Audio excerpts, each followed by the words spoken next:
5 अगस्त अब 3 वजहों से याद रखा जाएगा। नंबर 1, 370 हटाने के लिए, नंबर 2, राम मंदिर बनाने के लिए, और नंबर 3, काले कपड़े की पॉलिटिक्स के लिए।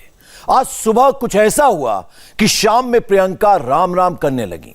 इस रिपोर्ट में हम पॉलिटिक्स की बात कम करेंगे, इतिहास की बात ज्यादा करेंगे। नरेंद्र मोदी के प्रधानमंत्री बनने से पहले बीजेपी के नेता भी कहते थे कि 2 चीजें करनी बहुत मुश्किल है, 370 हटाना और राम मंदिर बनाना। मोदी 8 साल से प्रधानमंत्री हैं तो 2 चीजें तो हो ही गई हैं। दोनों काम आज ही के दिन हुए, यानी 5 अगस्त को। मगर उसके बाद क्या हुआ? जम्मू कश्मीर में 370 हटने के बाद क्या हुआ और अयोध्या में राम मंदिर के भूमि पूजन के बाद क्या हुआ? इस रिपोर्ट में हम यही बताएंगे। 5 अगस्त 2019। ये कश्मीर समस्या का फाइनल सॉल्यूशन है। मान्यवर समय जरूर लगेगा, मगर रास्ता 370 का रिमूवल ही रास्ता है और कोई रास्ता नहीं है। 5 अगस्त 2020।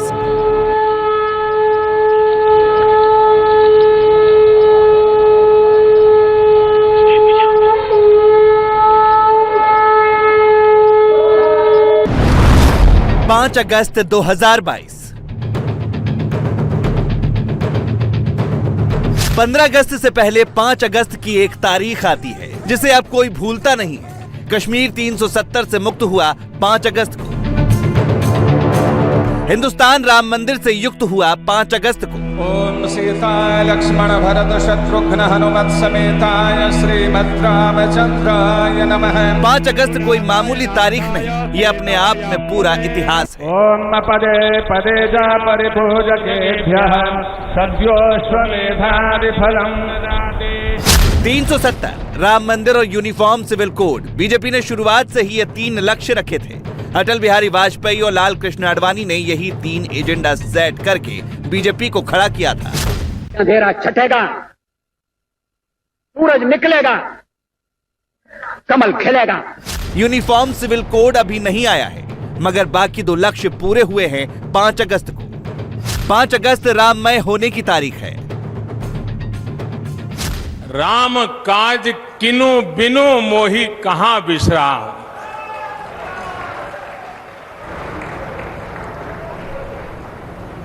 भारत आज भगवान भास्कर के सानिध्य में सरयू के किनारे एक स्वर्णिम अध्याय रच रहा है। कन्याकुमारी से क्षीर भवानी तक, कोटेश्वर से कामाख्या तक, जगन्नाथ से केदारनाथ तक, सोमनाथ से काशी विश्वनाथ तक, समेत शिखर से श्रवण बेलगोला तक, बोध गया से सारनाथ तक, अमृतसर साहब से पटना साहिब तक, अंडमान से अजमेर तक, लक्षद्वीप से लेह तक, आज पूरा भारत राममय है। 5 अगस्त हिंदुत्व के जय घोष की तारीख है। मंत्र पुष्पांजलिं समर्पयामि। ओम शिलाय नमः। 5 अगस्त राष्ट्रवाद की ध्वजा उठाने की तारीख है। परिभोजकेभ्यः सद्योश्वमेधादि फलम् ददाति। 5 अगस्त देशभक्ति से सराबोर हो जाने की तारीख है।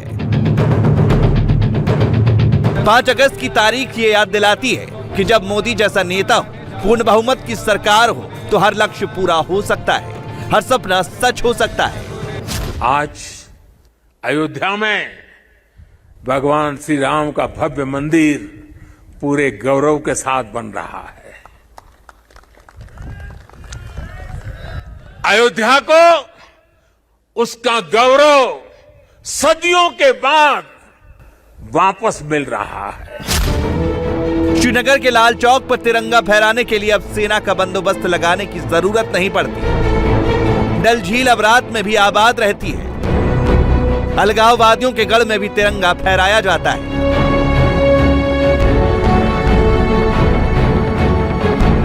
नए भारत में अलगाववादी हुर्रियत के ऑफिस पर पाकिस्तान का नहीं हिंदुस्तान का झंडा लगता है।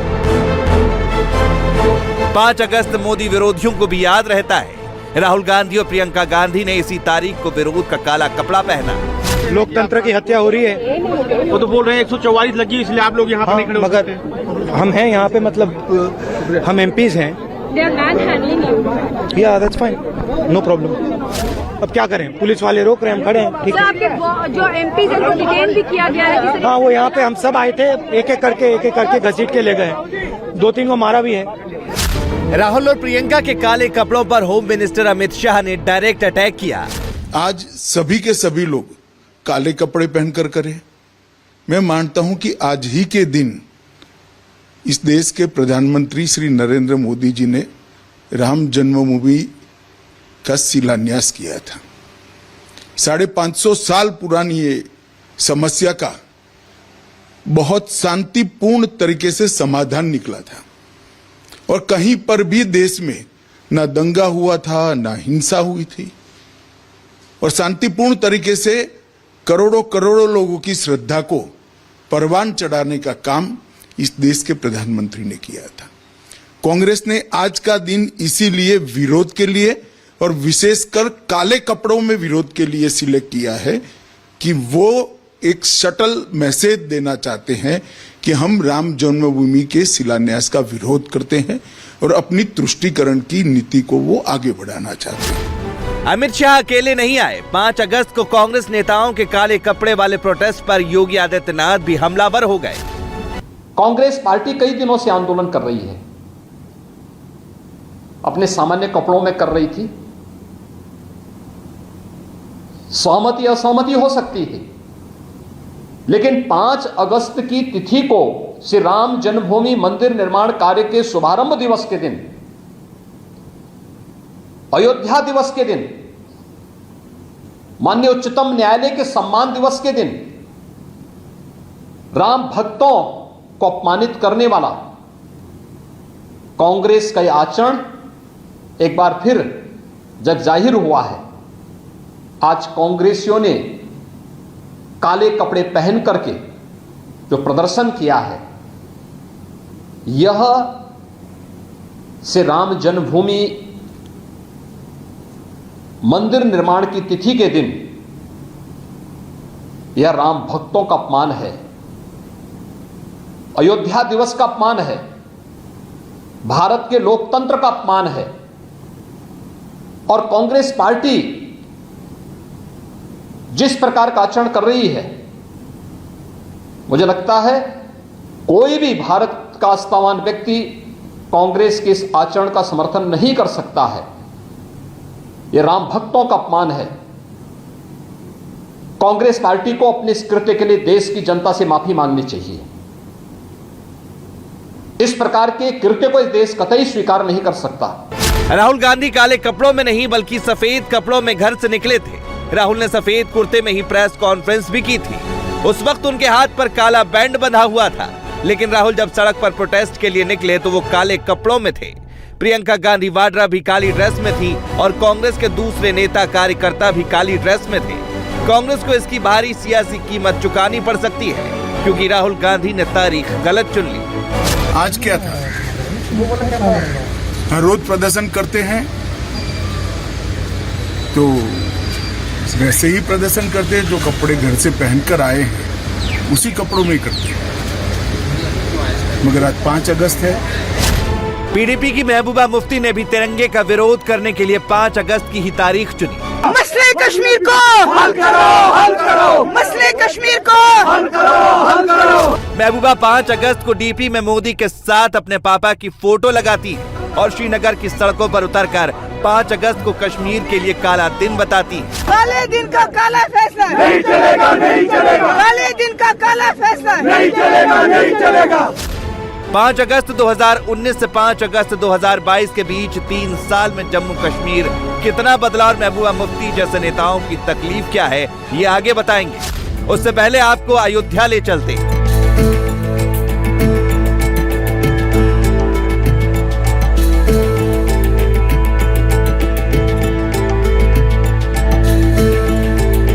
हिंदुत्व के सबसे बड़े केंद्र में 100 करोड़ हिंदुओं की आस्था का सबसे बड़ा केंद्र, राम भक्तों के लिए सबसे बड़ा तीर्थ भगवान राम का दिव्य और भव्य मंदिर आकार ले रहा है। रामलला के मंदिर का यह ध्वज जिस जगह लगा है, ठीक इसी जगह भगवान राम के मंदिर का गर्भगृह बन रहा है।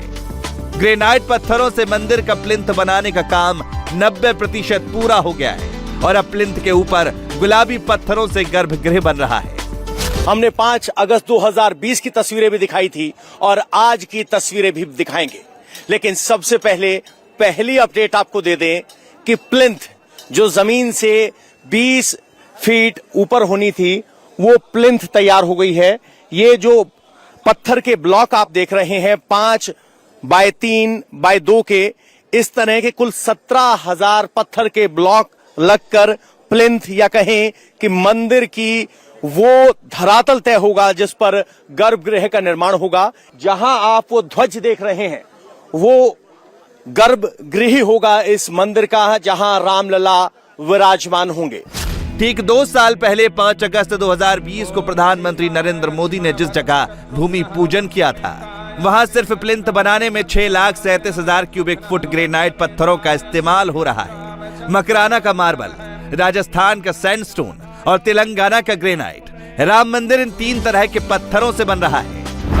राम मंदिर का परकोटा बनाने के लिए 9 लाख क्यूबिक फुट नक्काशीदार बलुआ पत्थर लग रहा है। राम मंदिर का प्लिंथ बनाने के लिए 6,37,000 क्यूबिक फुट ग्रेनाइट पत्थर लग चुका है। राम मंदिर की दीवार और छत बनाने के लिए 4,70,000 क्यूबिक फुट राजस्थानी गुलाबी नक्काशीदार बलुआ पत्थर लगेंगे। मंदिर का गर्भगृह बनाने में 13,300 क्यूबिक फुट मकराना का सफेद संगमरमर लगेगा। इसके अलावा फर्श और क्लैडिंग बनाने के लिए 95,300 क्यूबिक फुट मकराना का सफेद संगमरमर लगेगा। अयोध्या में भूमि पूजन को अभी सिर्फ 2 साल हुए हैं। राम मंदिर निर्माण का काम आधा पूरा हो गया है। 1000 साल तक खड़ा रहने वाले मंदिर के गर्भगृह में दिसंबर 2023 तक रामलला विराज जाएंगे और दिसंबर 2024 तक दिव्य और भव्य राम मंदिर संपूर्ण आकार ले लेगा। 2 साल के निर्माण के बाद सबसे बड़ी तस्वीर इस वक्त हम आपको दिखाना चाहते हैं। भगवान श्री राम का गर्भगृह जिसका निर्माण लाल पत्थर से होना है, वो निर्माण शुरू हो गया है। चूंकि राफ्ट का एक बड़ा हिस्सा या कहें कि प्लिंथ का एक बड़ा हिस्सा तैयार हो गया है, तो जहां आप ध्वज देख रहे हैं उसके नीचे जो आप लाल पत्थर देख पा रहे हैं, ये वही लाल पत्थर है जिससे इस पूरे मंदिर का निर्माण होना है। और जहां ये ध्वज है वहीं भगवान श्री राम का गर्भगृह होगा, जहां श्री रामलला विराजेंगे और उसका निर्माण शुरू हो गया है। तो ये लाल पत्थर अपने आप में इसलिए महत्वपूर्ण है क्योंकि ये वही लाल पत्थर हैं जिन पर मंदिर का निर्माण होना है और वो मंदिर के बेसिक स्ट्रक्चर का हिस्सा है, यानी कहें कि आप बेस बनना शुरू हो गया है। अब यहां से 3 तल का भगवान श्री राम का मंदिर होगा और शिखर होगा 161 मीटर ऊपर। यानी जब आप अयोध्या में होंगे तो अयोध्या के कई किलोमीटर दूर से आपको भगवान श्री राम की ध्वजा नजर आएगी और वो इलाका यहां है जहां काम शुरू हो गया है। तो 2 साल की सबसे बड़ी अपडेट ये है कि भगवान श्री रामलला के मंदिर के गर्भगृह का निर्माण शुरू हो चुका है।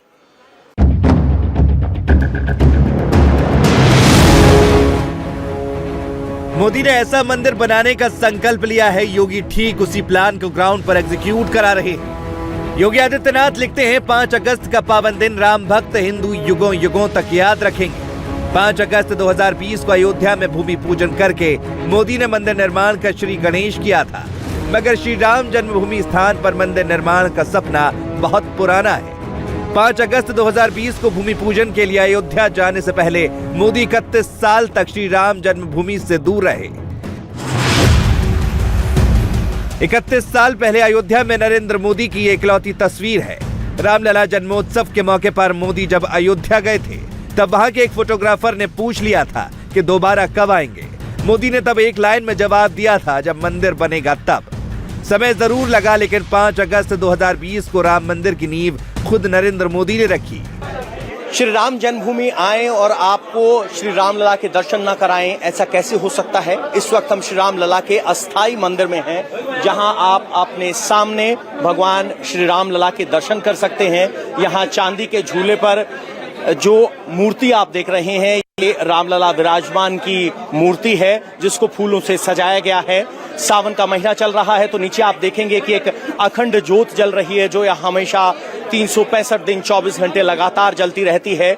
दाएं ओर आपको हनुमान जी की मूर्ति और गदा दिखाई देगी और बाहर अगर इस अस्थाई मंदिर को आप देखेंगे तो इसे फूलों से सजाया गया है। चूंकि सावन का महीना है, भगवान श्री राम शिव के भक्त रहे हैं, इसलिए विशेष तौर पर फूलों के जरिए शिवलिंग को यहाँ बनाया गया है। बड़ी संख्या में सावन के महीने में यहाँ सरयू नदी के किनारे बहुत से शिव भक्त जल लेने आते हैं और इसीलिए यहाँ अयोध्या में इस वक्त सावन मेला चल रहा है। राम मंदिर बनाने में सीमेंट का इस्तेमाल नहीं हो रहा, राम मंदिर बनाने में लोहे का इस्तेमाल नहीं हो रहा, राम मंदिर बनाने में कंक्रीट का इस्तेमाल नहीं हो रहा, तांबा छोड़कर किसी भी मेटल का इस्तेमाल नहीं हो रहा। सीमेंट लगाने पर 100-150 साल के बाद सीमेंट टूट जाएगा, लोहा लगाने पर उसमें जंग लग सकती है, कंक्रीट का इस्तेमाल करेंगे तो वो भी समय के साथ कमजोर पड़ जाएगा। मोदी इस मंदिर को 1000 साल के लिए बनवा रहे हैं, इसीलिए वो इसमें सिर्फ पत्थर की मजबूत चट्टानों का इस्तेमाल करा रहे हैं और पत्थरों को जोड़ने के लिए भी पत्थर ही लगाए जा रहे हैं। श्री राम जन्मभूमि के पत्थरों को जोड़ने के लिए भी सीमेंट का इस्तेमाल नहीं होगा, पत्थर पर पत्थर रखा जाएगा और इस तरह से पत्थरों के लॉक के जरिए ही इसे लॉक किया जाएगा। जो पत्थर पर हमने छेद दिखाए थे वो इस तरह से अक्रॉस डायगोनल छेद किए गए हैं, उनमें इस तरह से एक पत्थर आएगा और इसके ऊपर एक दूसरा ब्लॉक रखा जाएगा और यही पत्थर वो हिस्सा होगा जिसके जरिए इन ब्लॉक्स की लॉकिंग की जाएगी। ये ब्लॉक्स और ये लॉक यहां पहुंच चुके हैं और इसी तरह के सामान का इस्तेमाल करते हुए या कहें कि पत्थरों का इस्तेमाल करते हुए पूरे प्लिंथ को तैयार किया गया है और इस तरह से एक सैंपल तैयार किया गया है। ये वो पत्थर हैं जो हमने कार्यशाला में देखे थे, लेकिन यहां एक के ऊपर एक पत्थर लगाकर इस तरह से एक रूप दिया गया है। आपको भगवान श्री राम का मंदिर कुछ इसी तरह के पिलर्स नक्काशी के जरिए बना हुआ दिखाई देगा। अगर आप इस पिलर पर आएंगे तो यहां से ऊपर होते हुए अलग अलग ब्लॉक्स को जोड़ा गया है, इस पर नक्काशी की गई है। आप देखेंगे तो महीन नक्काशी है जिसमें एक शेर आप देख पा रहे हैं, यहां पर हाथी की कलाकारी यहां पर है और इस तरीके से ऊपर बेल वाला जो आर्किटेक्चर या कहें कि नक्काशी है जो भारतीय मंदिर परंपरा में बहुत मायने रखती है, महत्व रखती है, उस तरह की बेल बनाई गई है। इस तरह के झरोखे भी बनाए गए हैं जिनमें मूर्ति को विराजमान करने के लिए स्थान बनाया गया है। तो इस तरह से सभी पिलर्स खड़े होंगे और एक सैंपल यहां तैयार किया गया है। तो आप इसको मल्टीप्लाई कर सकते हैं 161 मीटर से, क्योंकि ये एक सैंपल तैयार किया गया है कार्यशाला के बाद यहां कंस्ट्रक्शन साइट पर और कुछ इसी तरह के पिलर्स को एक पत्थर के ऊपर दूसरा पत्थर रखते हुए श्री राम मंदिर का निर्माण हो रहा है। अब इसे संयोग माने या प्रयोग, लेकिन नरेंद्र मोदी ने दो सबसे बड़े काम 5 अगस्त को ही किए। अयोध्या में श्री राम जन्मभूमि मंदिर के भूमि पूजन से 1 साल पहले मोदी सरकार ने संसद में संविधान संशोधन कराकर कश्मीर को धारा 370 से मुक्त करा दिया था।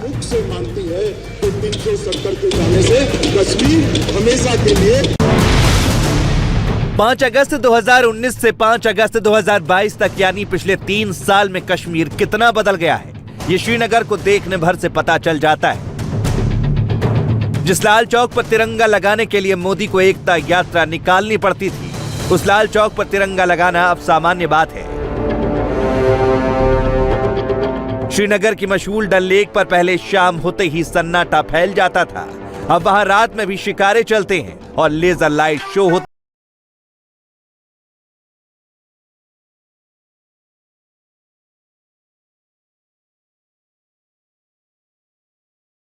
में भी पूजा होने लगी है।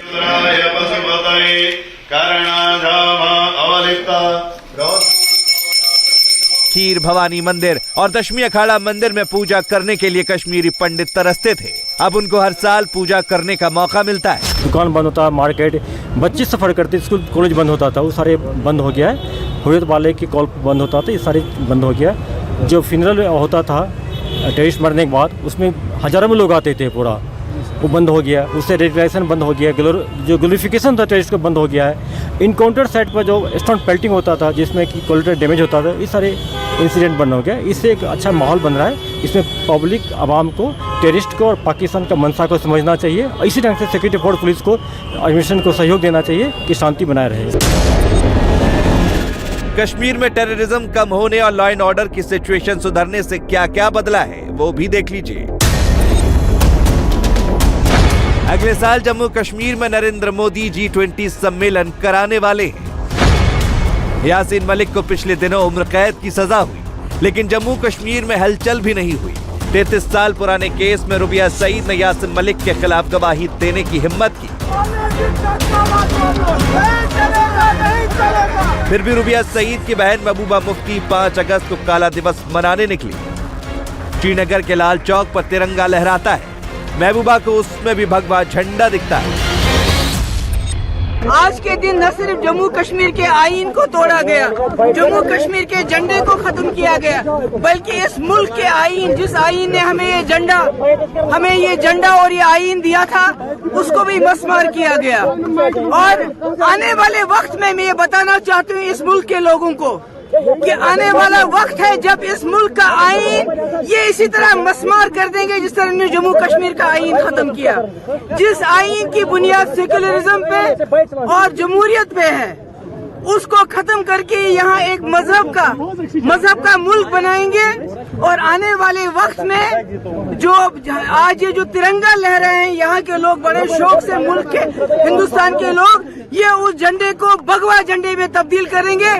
तब जाके हिंदुस्तान के लोगों को समझ आएगी कि 5 अगस्त 2019 को कितना बड़ा कांड हो गया था, किस तरह हिंदुस्तान के आईन को खत्म करके जम्मू कश्मीर के आईन को गैर आईनी, गैर कानूनी तरीके से खत्म किया। इससे बड़ा काला दिन इस मुल्क की तारीख में नहीं हो सकता। इंडिया टीवी हर वक्त हर जगह डाउनलोड करने के लिए सर्च करें India TV news Google play store या ऐप स्टोर पर।